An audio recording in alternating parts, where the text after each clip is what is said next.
My wife actually threatened to cheat on me because I didn't give her another baby. Love, they say, is beautiful. It's a beautiful thing, and right from childhood, I've always imagined how my own life would be. I've always promised myself that I would be diligent, faithful, and would never, for any reason whatsoever, cheat on my partner. All of these I have carried carefully on my mind. Never to go against any of the promises I've made, and most importantly, never to treat whoever would be my wife like a piece of crap. Thankfully, the kind of parents I have was also a great source of motivation and help to me. I could not have asked for better parents. My parents modeled what was supposed to be referred to as a loving and peaceful marriage.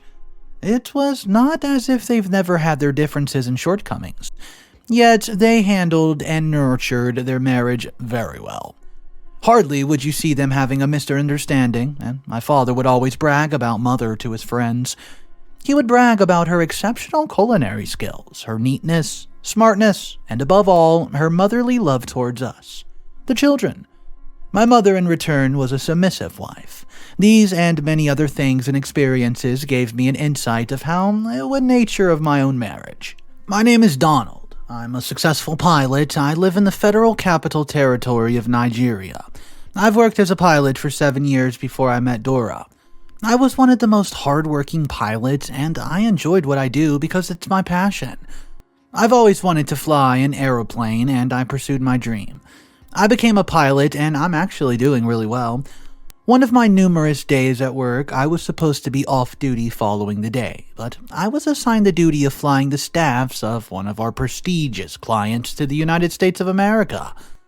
I was not pleased with this duty that was assigned to me, but I saw it as a clarion call, that it just must be obeyed. I accepted my fate, and I decided to fly these staffs to their destination. The company booked a private plane, and on the said day, I decided to say hi to the staffs that were on board. Out of the 7 staffs, 3 were females, while the remaining 4 were males. I noticed a stunning young lady, and I gave her a warm handshake. I could not believe I was seeing a lady that was as stunning and beautiful like that. I went to my duty post, and off we go, but I could not get my mind off her. Meanwhile, I was very careful while flying the plane.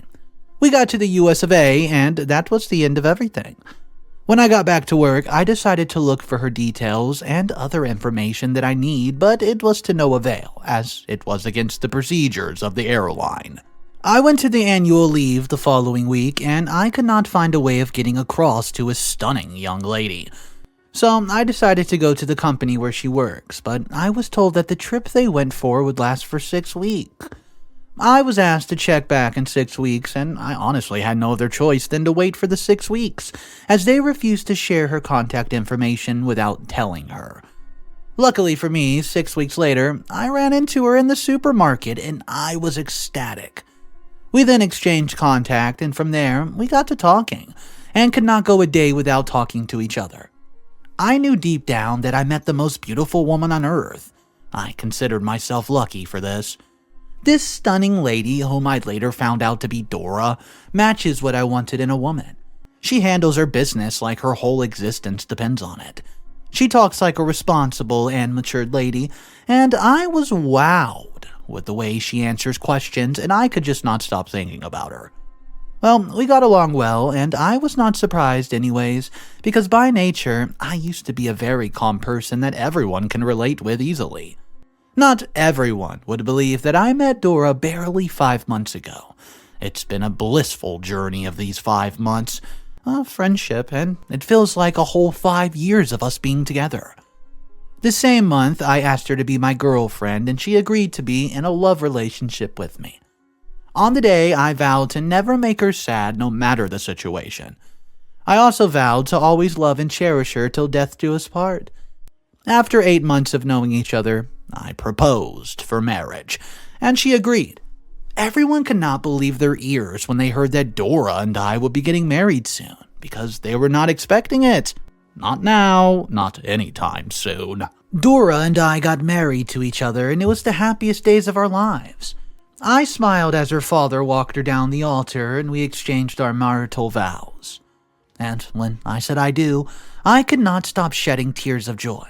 We had our honeymoon in Santorini, and we enjoyed the moments together. It was very fun-filled, exciting, and interesting.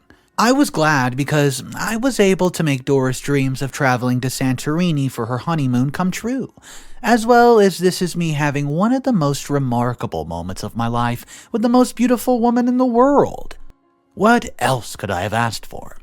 Here's all I've wished for in a woman, an answer to my unceasing prayers for a good partner. We returned to work and everything was going smoothly just as we've wanted. We agreed not to start making babies during the first year of our marriage, and we'd adhered strictly to it. This was to ensure that we enjoy our new marriage before babies would come into the picture. So, Dora was placed on contraceptives for a period of 12 months. During this period of 12 months, we had the most wildest time of our lives. We enjoyed late-night movies together, traveled to countries of our choices, and we just lived healthy and happily. We were both doing great at our place of work, bagging different awards and getting promotions as a result of projects that we executed well. Before we could say Jack Robinson, it was already 12 months and Dora was ready to have a baby. As for me, I was not ready to have a child yet. Not because of anything, but because I was used to that type of life that I've been living in the last 12 months. A life of myself and Dora without worries and hindrances. I have no child to take to school, nor does Dora have a baby that she should have to change diapers for. All we do is love each other every day, over and over again without stress. So, as not to be selfish, I decided to agree with my wife in giving birth to our own child.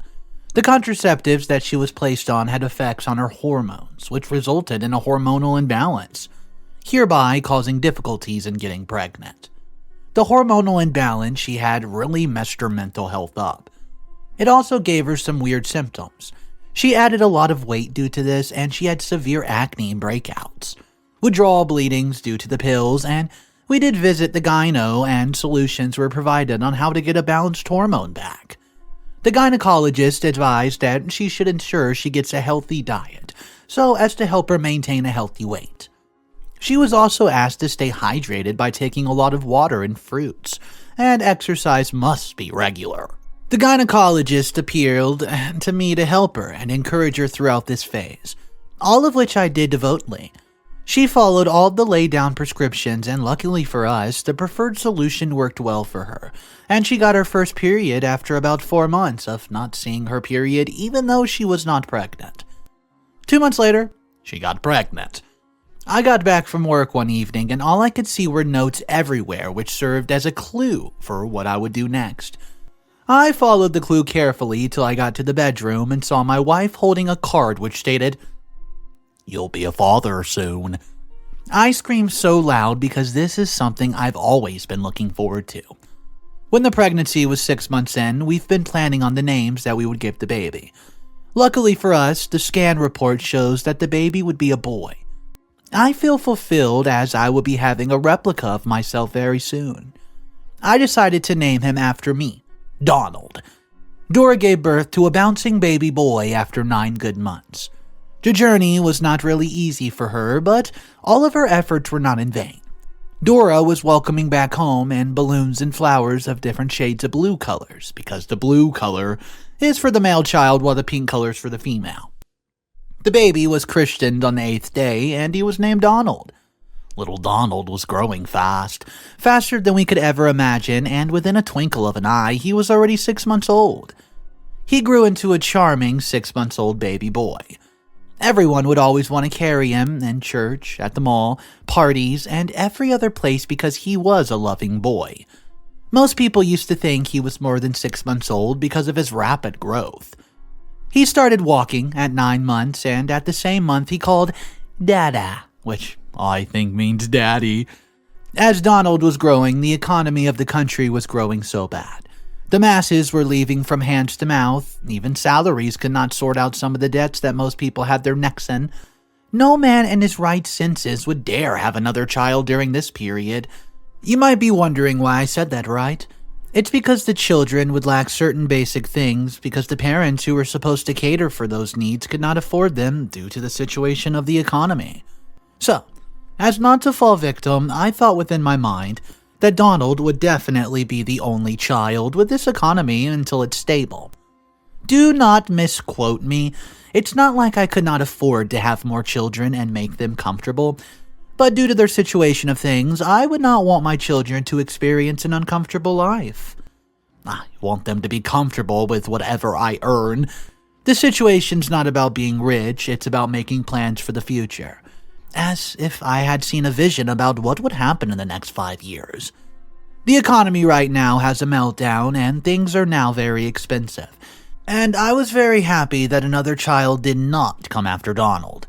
I thought my wife was also thinking the same, just as I have been thinking, because she didn't talk about having another child ever. Not knowing that she definitely did want another child. One night, she explained to me that Donald is a little bit over 5 years of age, and it's time to have him a younger sibling so they can grow up together. She further explained that most of the children that were born in the same year as Donald now have at least 1 or 2 siblings. I don't know how to explain to her that I was considering the situation of the economy, and that I want what's best for her and Donald. I assured her that we would work towards having another child eventually. Well, a year after, situations were still the same, and she would not stop nagging and complaining about having another kid. These naggings became insistent that my ears were literally could not even bear it anymore. Each night, it became her regular routine and anthem.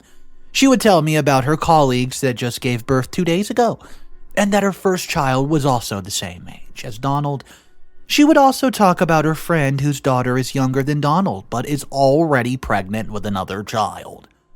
All of this unnecessary naggings were just getting into my head, and I was losing concentration at work. I was unhappy because I was trying to give my family a better standard of living, but my partner was thinking otherwise. She once asked if I was suffering from one medical condition or the other that made me stand against having another child. And honestly, truthfully, I was ready to give in to her request, but it seems it's just not working out. My wife threatened to cheat on me because I refused to have another child. She would always compare me to a different man, and she would also tell me how most of them were not financially stable as I was, and yet they have as many kids as they want. I thought it was just mere words out of the mouth, until things started to change. A few months later, I noticed changes in her behavior. First was she moved out of the matrimonial bedroom that we've been using together for about 10 years now and packed her things into the guest bedroom. Her behaviors became irrational, and I could not bear it any longer. She wasn't really there for our child like she used to anymore, and she would only show up whenever she feels like it.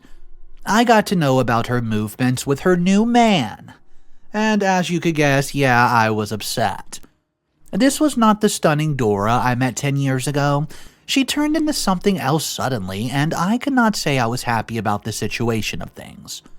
We were under the same roof, and my wife was seeing another man until she got pregnant from said man. She went to the hospital because she wasn't feeling fine. The doctors told her that some tests would be carried out for the further investigations. Well, she found out she was 2 months pregnant, and it was very glaring that I was not responsible for the pregnancy because the last time we had sex was 6 months ago. I got to know she was pregnant because the doctor called to congratulate me. Yeah, how ironic. I was so confused when the doctor told me that she was 2 months pregnant. I couldn't bear the shame, so I filed for a divorce, and that was the end of the marriage.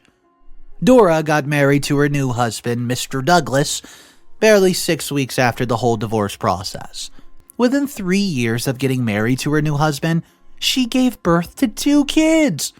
She'd always call to check on Donald and sometimes stop by to see him. Whenever she stops by, though, she would not stop talking and bragging about how she was married to a healthy man who gave her healthy children.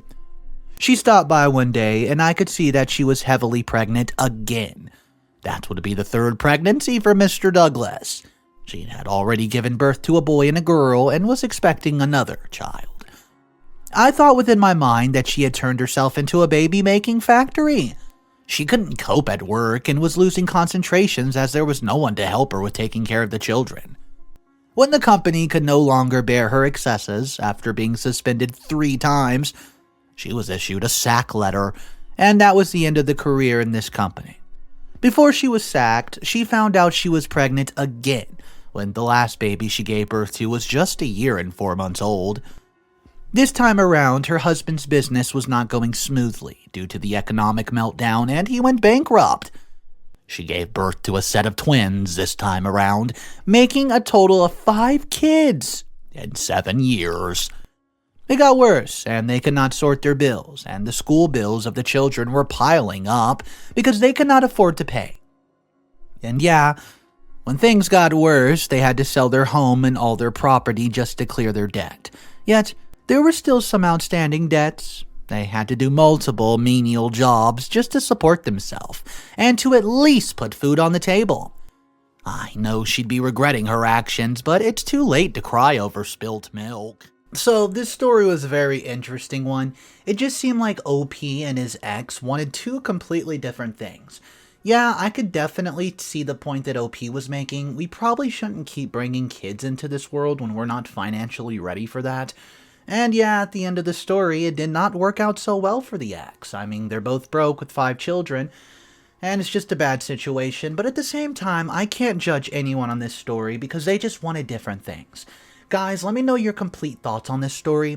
This is all the content we have for today. You can drop your comments down below and let me know.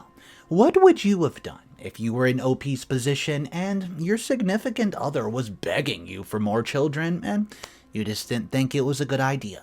Guys, thank you so much for tuning in. If you're not subscribed, consider clicking that subscribe button, and I'll see you in the next one.